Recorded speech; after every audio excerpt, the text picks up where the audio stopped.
Aujourd'hui, on est à l'atelier Cannes. On a mis un peu de temps avant de se trouver, donc ça y est, c'est fait. Et puis on est dans un atelier qui est physiquement très beau. Il y a des instruments de musique, il y a de très beaux dessins au mur. Il y a déjà un environnement qui est propice à la création, à une certaine réflexion sur beaucoup de choses. Évidemment, j'ai les yeux qui sont tombés dans de belles choses. On va en parler avec Cannes, puisque c'est son atelier, l'atelier Cannes. Comme d'habitude, Cannes, vous me parlez, j'aimerais savoir quel est votre parcours, comment la joaillerie est rentrée dans votre vie, comment vous voyez les choses, vous, et comment vous voyez aussi votre joaillerie. On fait ça très gentiment et en étapes. D'accord. Alors donc moi je m'appelle Cannes, donc j'ai appelé mon atelier la marque des bijoux Cannes également. Donc j'ai commencé très tôt, à l'âge de 14 ans, parce que justement mon père et mon grand-père étaient joailliers. Donc très jeune, j'entendais mon père travailler à la maison. Donc c'est les bruits des outils qui me berçaient en fait. Et ça m'aidait un peu à être détendu. Et je me suis habitué. Donc très vite, j'ai voulu apprendre le métier. Euh, les techniques me fascinaient, les chalumeaux, tout ce qui était très manuel et très précis. Forcément, on est souvent fier du père, des parents. Donc Et là, vous avez plusieurs générations. Exactement. Donc j'avais vu aussi des créations. Ça me fascinait. Le métal me fascinait, les pierres également. Mais c'était surtout le moyen d'arriver au résultat qui me fascinait. L'évolution. L'évolution. La de, transformation de pouvoir y arriver en fait. C'est-à-dire au début, on se dit beaucoup de choses sont difficiles à atteindre. Euh, on se dit ça de temps en temps. Et quand on voit un bel objet, on se dit si on peut arriver à faire un objet qui brille, un objet qui peut être porté, on a cette part de satisfaction. On apporte quelque chose au quotidien des gens et dans la manière la plus noble, on va dire. Oui, c'est mon père. J'ai commencé au début mon apprentissage avant l'âge de pouvoir apprendre. Donc à 14 ans, j'ai commencé à souder des pièces. Donc je voulais absolument manier le chalumeau. Ça me fascinait. C'était quelque chose d'un peu d'interdit, le feu. Donc c'était la première chose que j'avais faite. Ensuite, je l'ai aidé à laminer du métal. Je l'assistais je regardais aussi, j'observais beaucoup. Vu qu'il était à son compte, j'avais l'occasion justement de voir beaucoup de choses. Donc il y avait l'atelier à la maison, il avait aussi l'atelier dans la région parisienne. Et très vite, j'ai commencé à fabriquer des petites pièces et j'ai débuté l'apprentissage en alternance avec son entreprise.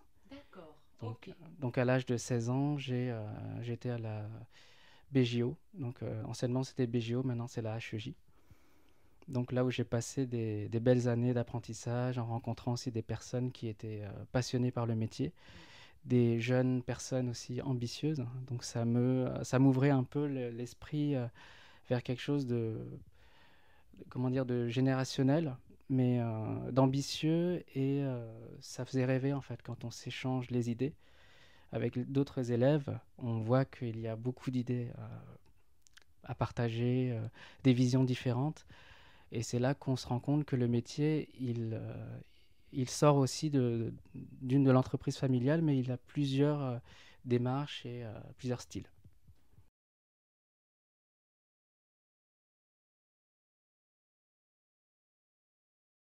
Alors, ce que je voyais, mon père fabriquait beaucoup à la demande de ses clients, donc il n'avait pas sa collection, mais il avait beaucoup sa touche en fait.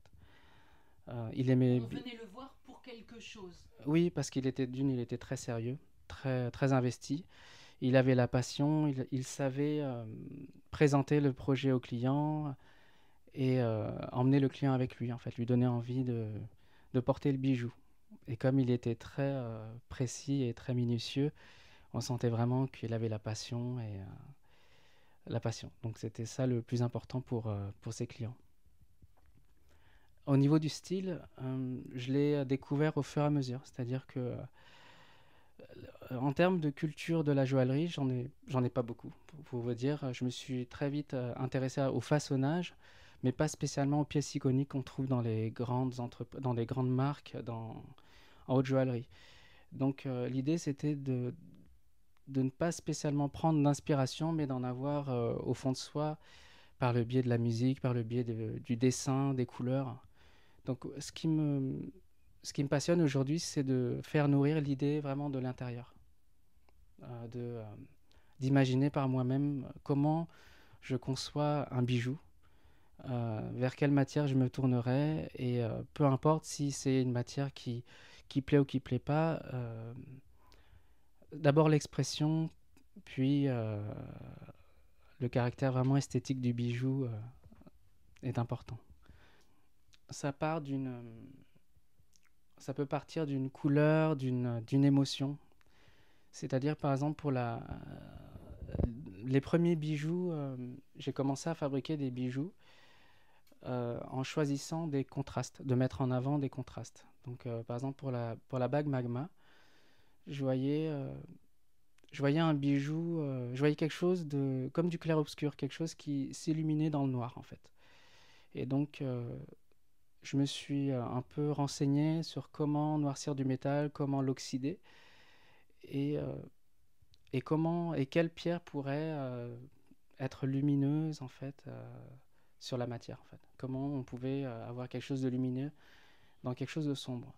Donc cette bague-là, la première inspiration, c'était aussi le magma. C'est-à-dire que je voyais L'état brut, exactement peut-être, l'état la brut, quelque chose fusion. de lumineux, quelque chose d'assez électrique, on va dire, même si c'est pas le magma n'est pas électrique, mais c'est du feu.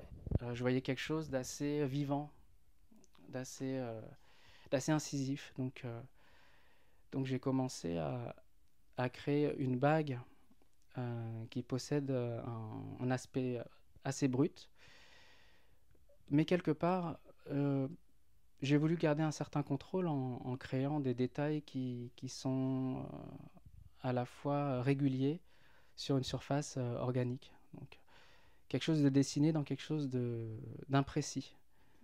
Donc c'était pour trouver l'équilibre.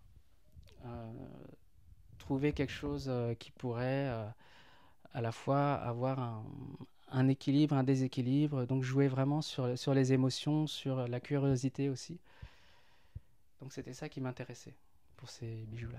Elle est assez incroyable parce qu'il y a cette matière par-dessus. On sent que le métal, d'abord, il est extrêmement épais. Il y a un travail de martelé Oui, tout à fait. dessus. Et après, il y a un revêtement sur celle-là. Comment on obtient ça? Alors, c'est pas vraiment un revêtement, c'est on oxyde le métal pour qu'il noircisse. Et derrière, on vient le patiner en fait. Donc moi, ce que j'apprécie dans les bijoux, c'est qu'on peut à la fois choisir un bijou parce qu'il brille ou un bijou parce qu'il est mat. Et là, on a comme un entre-deux, c'est-à-dire qu'en choisissant de noircir, on va créer une matière qui est sombre et en choisissant de patiner justement les arêtes, on va avoir quelque chose de lumineux qui va se dessiner. Donc qui va aussi accompagner les pierres, les saphirs jaunes. Donc on va faire ressortir à la fois les arêtes du métal, à la fois les pierres, et en conservant la discrétion du noirci de métal. Ça, ce sont les premières collections, les premiers pas. Oui, ce sont les premiers pas. L'argent était abordable. Je voulais m'entraîner sur de la matière assez malléable, parce que l'argent est très malléable, D'accord. contrairement à l'or. Et ça permettait aussi de le noircir sans avoir recours à un revêtement, justement. L'argent peut se noircir. L'or, si on veut le rendre noir, il faut un revêtement. Il faut un revêtement Voilà, particulier. pour Il faut un rediage noir. Donc, ce qui était intéressant, c'est d'avoir une matière qui réagisse directement dans sa molécule et pas apporter un revêtement par-dessus. D'accord. Je voulais que la matière s'exprime. Ok. Et ça demande une grande connaissance des métaux. Ça demande une grande connaissance aussi de la matière, de comment elle agit et réagit. On fait aussi, on expérimente. On essaye de chauffer, de tordre, de plier la matière, de l'oxyder avec des produits, donc voir comment ça réagit et si ça correspond au résultat qu'on veut avoir dès le départ. Donc parfois, on n'a pas le résultat initiale, mais parfois on a une évolution qui est assez intéressante. Et ce qui est le plus intéressant, c'est de voir que la matière s'exprime. Donc on a beau façonner dans tous les sens, elle peut revenir à l'état de base. Initial. On peut le refondre, on peut décider de le remettre en forme. C'est un peu comme un jeu. Oui. C'est un jeu. C'est vivant, surtout. Oui. Donc au final, c'est elle qui... On a beau s'exprimer avec nos mains à travers les bijoux, au final, c'est quand même la matière qui finit par s'exprimer. C'est elle qui va durer dans le temps. Après nous, il restera les bijoux. C'est très vrai. Il y a ça. On retrouve dans le monde entier des bijoux qui ont des millénaires. Exactement. Il ne reste rien de nous, mais il reste des bijoux. Il restera une part de l'artiste dans le bijou, mais le bijou, il restera toujours présent, si on décide de ne pas le fondre. Ouais. Là, je vois que vous avez différents... Alors, ce qui est très riche, c'est que vous avez différentes influences. Là, on est sur des matières qui sont très maîtrisées. Et là, c'est très maîtrisé aussi, mais c'est dans une autre forme. On est plus dans l'organique, on est presque dans... Dans la brillance aussi. Oui, dans la brillance. Il y a un jeu de matière et de gemmes aussi. Oui, justement, la première expérience, c'était de façonner le métal et le patiner pour lui donner un aspect très brut et un peu vintage. L'autre approche va être plus proche de la joaillerie, on va dire moderne, c'est-à-dire des choses qui brillent. Mais ce que je voulais apporter avec la collection Reflet, c'était une manière différente d'exposer la pierre. C'était de pouvoir faire communiquer la pierre et le métal. Jusqu'à présent, l'objectif d'un joaillier, on va dire de manière traditionnelle, c'est de trouver une monture qui pourrait faire tenir une pierre. Donc la sertir, donc on fait le chatonnage qu'il faut, on ajuste et on l'accompagne d'une monture, que ce soit pour une bague ou un collier par exemple. Là, l'idée du concept reflet, c'est d'apporter une vision différente, de pouvoir exposer la pierre d'une manière différente. Et on peut emmener le reflet en fonction du façonnage,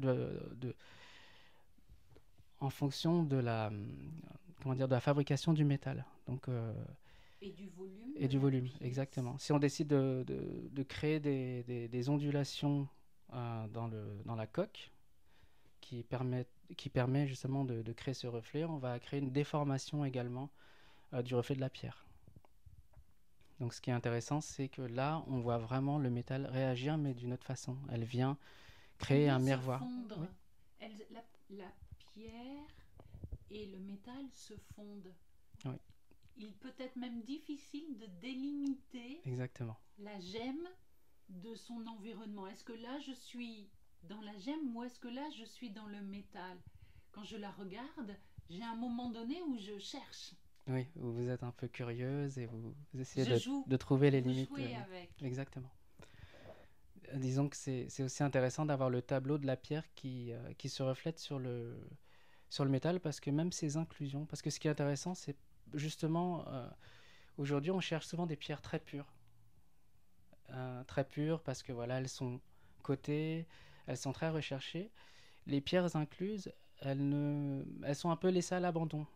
Elles vont être utilisées que rarement. Et là, ce qui est intéressant, c'est justement de jouer avec ces inclusions, de venir les exposer sur le métal. Donc on va avoir une multiplication de ces inclusions. On va avoir un tableau qui va être assez... Et d'ailleurs, on le voit dans cette pierre bleue parce qu'elle a un effet de... Alors, en plus, on peut se refléter. C'est incroyable. Le truc, il est incroyable. Il y a un jeu de lumière. Mais c'est vrai qu'on a la perception de ces clivages, de ces inclusions qui sont peut-être même en surface, là, sur les deux petites pointes. Elles sont à la fois en surface et dans la matière. Voilà. Et ce qui est intéressant, c'est d'avoir ces détails-là surexposés sur une surface de métal. On amplifie. On amplifie. On amplifie sa matière, on amplifie sa perception. Et on se rend compte aussi d'une chose, c'est que ces deux matières-là, enfin ce bijou-là, va associer deux matières qui vont être, pour le coup, indispensables. C'est-à-dire qu'on n'a pas de reflet sans la pierre et on n'a pas de reflet sans le métal. Donc c'est pour ça qu'on a communiqué sur une métaphore liée à l'union, liée au mariage, à l'association de deux êtres, de deux entités, de deux matières qui peuvent être différentes ou opposées dès le départ, mais sans leur association, Ça ne donnerait pas ça ne donne, ça. ça ne donne pas. Ah, génial. Je n'avais pas cette perception-là, Can, quand tu m'as proposé le modèle. Mais là, quand tu le dis, c'est clair. L'une, indépendamment, les deux matières sont top. Les deux choses sont très belles. Mais l'une avec l'autre, l'une plus sans l'autre. C'est bien ça. Et l'idée, c'était d'avoir... D'ailleurs, j'en parle aussi dans certains petits textes, c'est qu'il y a un vecteur qui est important, ça va être la lumière, la luminosité. Sans la lumière, par exemple du soleil ou une lumière artificielle, on n'a plus vraiment de reflet. Donc le reflet disparaît et on a autre chose. Donc on va avoir besoin de cette lumière pour pouvoir percevoir cet effet-là. Donc c'est un bijou qui va être assez particulier. Donc il va changer de couleur, il va changer d'intensité quand on aura un peu moins de lumière. Par contre, au soleil, ça va se décupler, on va voir encore autre chose. Ils se font ou se réveillent. Exactement. Donc il va être vivant en quelque sorte. Et ce qui est intéressant, c'est qu'en travaillant des pierres incluses dans une coque, la coque va aussi la protéger. Donc on va pouvoir les utiliser sans avoir peur vraiment de les cogner. L'idée, c'est aussi, une idée géniale, ça, c'est aussi de créer des bijoux qui sont portables, qui vont durer dans le temps, parce que jusqu'à présent, on dit toujours qu'un bijou se transmet de génération en génération. Moi, je l'ai vu avec la génération de mon père. J'ai aussi vu des réparations défiler. Donc ça me sidérait de voir des bijoux trop fins ou mal conçus. Donc l'idée, c'est de créer, dans toute ma collection, de créer des bijoux qui vont être durables, qui vont pouvoir se réparer en cas de pépin, qui vont pouvoir se transmettre de génération en génération. Donc c'est aussi l'enjeu actuel de l'écologie, de la démarche actuelle de tout fabricant, des grands groupes ou des petits groupes, c'est de créer quelque chose qui soit durable et le bijou doit en faire partie aussi. Mais quand tu le dis, ça s'explique dans toute ta démarche. Je ne suis pas sûre que chez les grands, vu comment ils fabriquent, j'aurais des apartés, ça c'est une aparté. Donc ça, et tu as fait combien de pièces de cette collection? Alors je dois avoir une quinzaine de pièces. Voilà. Il y a dans la collection Reflet, enfin je parle de la collection Reflet, après dans les autres collections il y en a d'autres.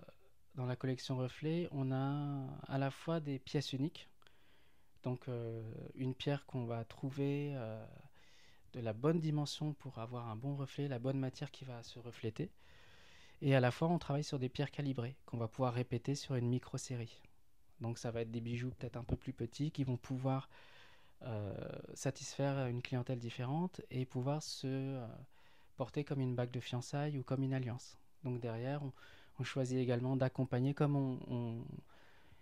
on communique sur l'union, il fallait absolument créer des bijoux qui puissent célébrer l'union. Donc pas que des bijoux cocktails qu'on pourrait porter pour une soirée, mais là des bijoux quotidiens, des bijoux qui peuvent accompagner des célébrations. Et là on est sur des pièces cabochons, elles sont toutes cabochons? Non, il y a également une pièce fastée. Donc, ah oui, et ça doit rendre encore différemment. Oui. Ah. Alors là on ouvre la boîte à merveille, parce qu'il y a une autre pièce que l'on n'a pas encore vue, pour voir l'effet justement de cette... Ah ouais, il y a des beaux volumes.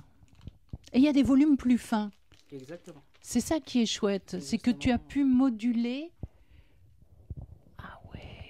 Et là on a une poire fastée. Ah oui. Waouh. Et toi tu l'as mise comme ça. Tu as mis la culasse au plus haut. Exactement. Ah génial. Et alors ça lui rend un effet... Mais c'est incroyable parce que ça fait un effet de peinture. Et donc là, on ne joue plus sur les inclusions, mais sur les facettes. Donc c'est un peu un effet kaléidoscopique, si je dirais. C'est ça. Et tu sais qu'on a presque l'impression d'être devant une œuvre de peinture, genre Clint ou quelque chose comme ça, tu vois, qui donne des effets comme magnifiques. Il y a comme un effet de gange. La matière est cette matière tout autour. Ah oui, puis tu peux le porter aussi comme ça. Oh là là là, t'as un double effet de matière, de portée, de couleur, de jeu. Waouh. Je te laisse l'expliquer parce qu'elle est vraiment très belle avec tes mots. Alors donc, quand j'avais reçu cette pierre-là, j'ai vu qu'elle était très culassée. Au début, j'étais sceptique parce que j'avais jamais essayé. La première pièce de reflet était un cabochon de spinel, que je n'ai pas là. Euh, Ça rendait, enfin, c'était plutôt pour moi simple à faire parce que voilà, les deux formes se parlaient, communiquaient. Donc, en voyant une pierre fastée en plus de forme poire, je me suis lancé un peu le pari de pouvoir la faire briller avec le même. Donc, je suis parti sur cette pièce-là sans savoir si ça allait fonctionner. Et Ça réussit. quand on travaille la cire, on n'a aucun moyen de savoir si ça peut refléter. Donc, on doit imaginer en fait le résultat final. Il y a des pièces qui n'ont pas marché également. Il y a des pièces qui ont été pas abandonnées, mais réaméliorées. J'ai dû refondre aussi des pièces parce que ça n'a pas donné ce que je voulais en fait. Le reflet n'était pas assez intéressant et la pierre est exposée de manière enfin qui me plaisait pas. Donc là, ça a été une pièce qui a bien marché, on va dire pas du premier coup, mais avec quelques améliorations sur le métal après la fonte. Donc avec quelques coups de lime, de fraise, ça a pris en fait. Et avec un polymiroir, on arrive à obtenir quelque chose d'assez intéressant. C'est magnifique. Il y a un effet de ruban tout autour avec le certi qui est sur le liseré. Il a comme un effet, il tourne presque. Ça donne un jeu de pareil, de clair, de plus foncé, de brillant, de un peu plus mat, Oui. sans être mat. Le détail vient accompagner justement l'effet. L'effet qui va bouger avec la luminosité ou avec l'inclinaison. Les pierres permettent justement d'accompagner ce langage, d'avoir un rappel un peu de l'esprit du bijou. Donc, de manière organique également, parce que dans ma collection, dans mes bijoux, j'aime beaucoup associer la manière de fabriquer, de dessiner un bijou géométrique avec l'organique. C'est ça. Ce qui Il y a permet de... une forme, parce que la pierre, elle est facettée, elle a une forme, tu vois, elle est en forme de poire, là c'est en forme cabochon. Donc on est sur des formes qui sont très identifiables, mais pour autant, tu le noies dans une autre forme. Et pas noyer pour la perdre, noyer pour la révéler. Je ne sais pas si c'est le bon terme, mais Je voulais chercher l'équilibre. Qu'on se dise, ah, c'est ni un bijou géométrique, art déco, art nouveau. Je veux vraiment enlever tout ça, en fait. Une étiquette.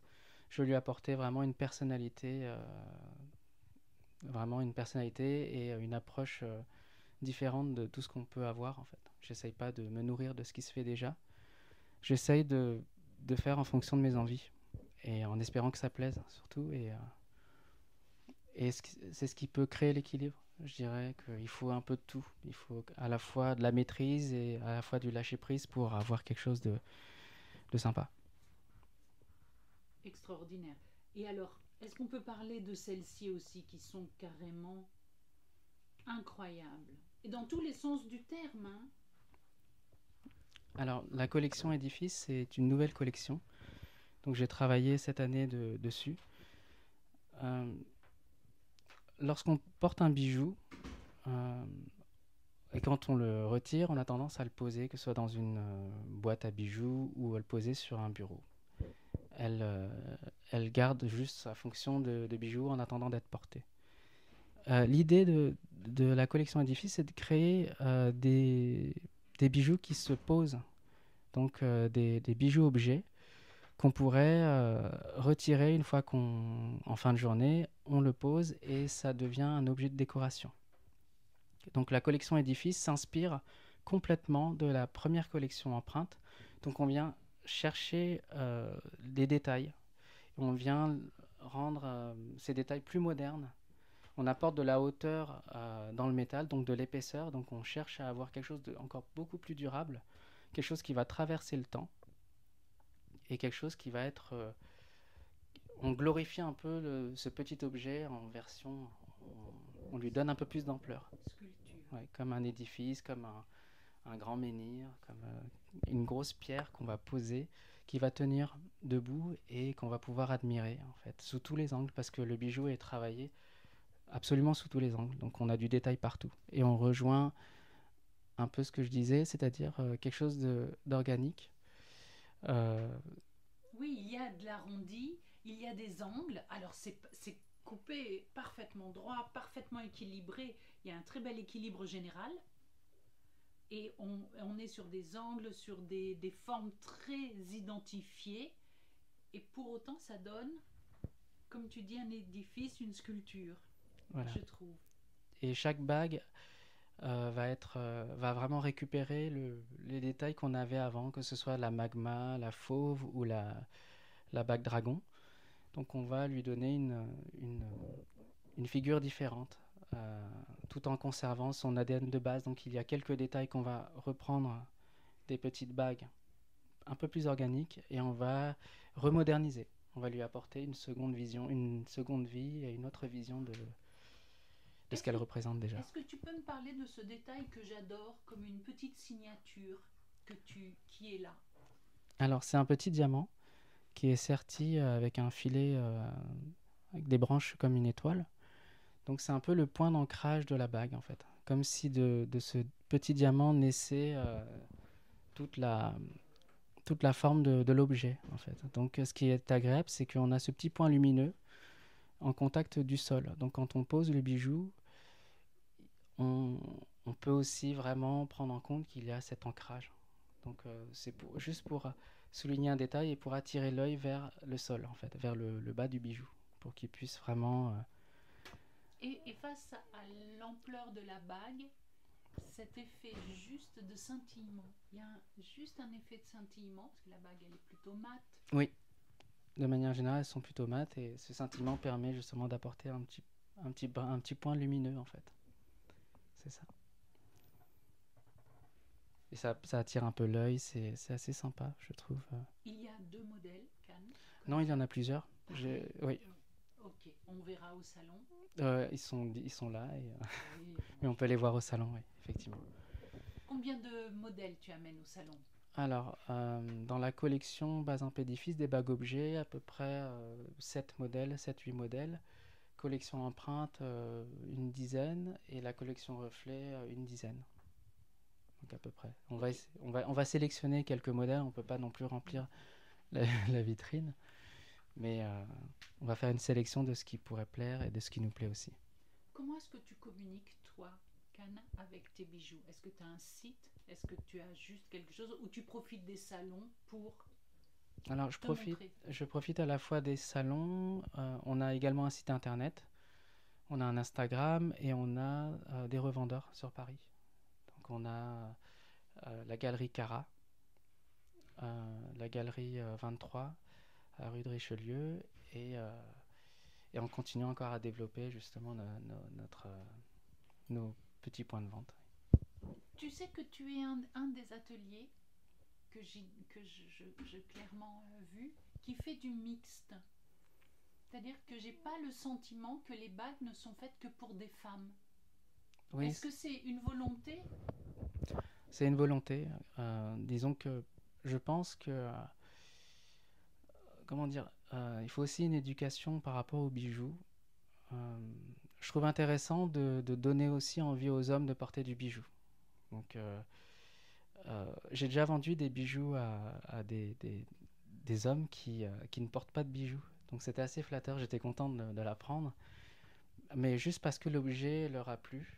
Et ils se sont dit, je vais porter l'objet parce que c'est sympa, parce que ça va bien avec ce qu'ils portent. Et je trouve intéressant de proposer quelque chose aussi aux hommes, autant qu'aux femmes, en fait. Je veux dire, on a bien des objets comme les montres, des, des, des objets, des accessoires, des boutons de manchette. Donc je me suis dit il fallait proposer aussi quelque chose pour les hommes. Donc je propose autant de modèles, pardon, que ce soit aux hommes et aux femmes, en fait. Et ça peut être mixte. Je veux dire, j'ai des modèles qui plaisent autant aux hommes qu'aux femmes. C'est exactement ça. C'est ça. Y a pas de. Il y a pas de. Il y a un mélange des genres, justement. Il y a pas de. Tu sais, c'est comme les bijoux que tu fais. Tu ouvres sur d'autres formes et là tu dis bah moi qui que vous soyez vous pouvez porter ça. Moi je suis séduite par ça, mais je pense que mes fils qui aiment porter des bagues vont adorer. Tu vois, Oui, tu n'as je pas suis de... ravi de l'apprendre. Disons que c'est le design avant tout et pas forcément l'étiquette. Ça m'intéresse. L'étiquette ne m'intéresse pas, c'est vraiment le design. Je préfère qu'on me dise j'aime ce bijou, j'aime cet objet, et pas tiens, c'est plus destiné à un homme ou une femme. C'est vrai que le fait de savoir qu'il plaît autant à des hommes qu'aux femmes, qu'ils aient un caractère masculin ou féminin, c'est pas important. Le plus important, c'est que ça plaise. J'adore comment tu le dis, je trouve que ça a une puissance. Franchement, non, non, mais extraordinaire. Là, que je te dise, on a 32 minutes d'enregistrement. Est-ce que toi, tu souhaites dire des choses en plus ou est-ce que déjà tu as bien avancé? Euh, Est-ce que toi, tu veux parler du fait que tu travailles pour d'autres marques ou pour l'instant, ça ne fait pas partie de ton discours? Est-ce que tu veux dire que tu travailles essentiellement ces collections-là? Qu'est-ce que tu aimerais dire qui puisse être intéressant pour toi à dire? Ah, ce qui est intéressant, disons que pour un joaillier, enfin pour mon équipe, parce on est plusieurs à travailler à l'atelier, on est quatre. Euh, je trouve intéressant de travailler beaucoup de choses différentes. Donc l'idée, c'est d'apporter à la fois une collection où même l'équipe apporte aussi son point de vue, ses inspirations, pour par exemple une collection qui fera partie de la marque, et à la fois travailler aussi pour d'autres maisons. Ça permet aussi de garder un certain cadre, d'être au courant aussi des nouvelles techniques, de ce qui se fait aussi manuellement. De travailler vraiment la bijouterie sous toutes ses facettes, ça peut nourrir vraiment le joaillier en fait qui va travailler. Donc à côté on a l'ambiance, c'est une très bonne ambiance de travail, c'est le plus important. Ton atelier, il est créé depuis combien de temps? Depuis 2019, j'ai commencé seul et petit à petit d'autres personnes ont intégré l'entreprise et ça s'est fait doucement.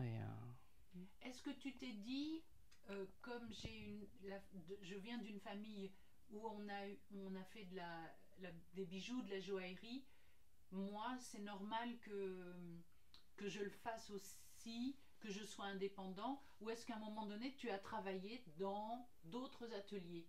Oui, j'ai travaillé longtemps pour d'autres ateliers, oui. Donc ça fait depuis... j'étais à l'école de 2002 à 2004. Après, j'ai travaillé pour des ateliers. J'ai un peu travaillé pour mon père, puis j'ai quitté l'entreprise familiale pour travailler dans d'autres boîtes, dans d'autres ateliers où j'ai pu avoir des postes à responsabilité, où j'ai découvert justement la haute joaillerie, j'ai travaillé pour des marques. Et j'avais toujours les inspirations qui étaient venues pendant que je travaillais justement dans d'autres marques, qui n'avaient rien à voir avec ce qui se faisait d'ailleurs. J'étais plus intéressé par la technique justement pour essayer de faire euh, le plus de choses possible avec mes mains.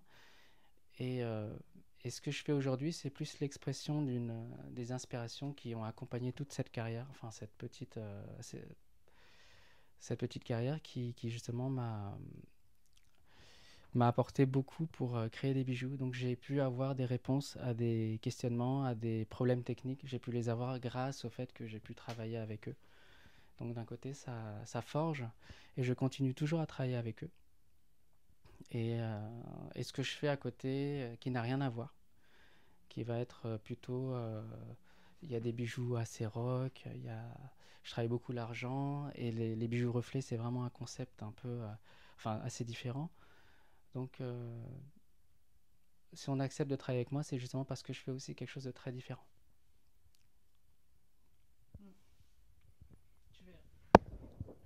Ce qui est chouette, c'est que tu as une autre manière de voir la joaillerie avec un apprentissage qui est extrêmement classique. Et notamment, tu as parlé que tu as fait tu as été dans des maisons qui faisaient des choses très classiques, mais l'intérêt chez toi, il était technique.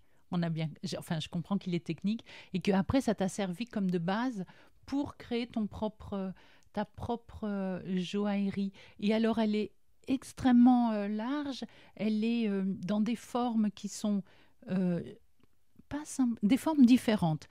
Elles sont pas toutes géométriques, elles sont pas toutes organiques, elles sont vraiment, c'est comme si tu avais une sorte de panel où tu te dis, bon, alors dans cette forme-là, je fais ça, on est dans la sculpture, dans les autres formes, on est dans l'organique, dans une forme ronde, les cabochons, même les pièces facettées, ça leur rend un effet incroyable.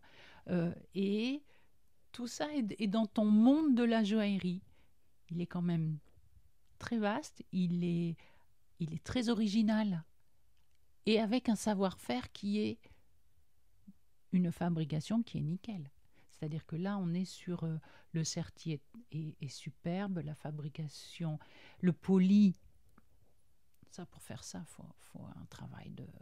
Enfin, il me semble qu'il faut un travail de dingue, tu vois, pour réaliser ça. Mais pour réaliser des blocs aussi. Donc, il y a le travail, la technique qui est extrêmement présente et qui te sert, mais tu ne t'en sers que comme base. Parce qu'après, tu vas dans un autre monde de design, de façon. Je suis assez épatée de voir tout ça. Je suis rentrée avec surprise dans cet atelier. J'en ressors encore plus épatée. Voilà, Cannes. Tu vois, c'est mon après-midi comme ça. Merci.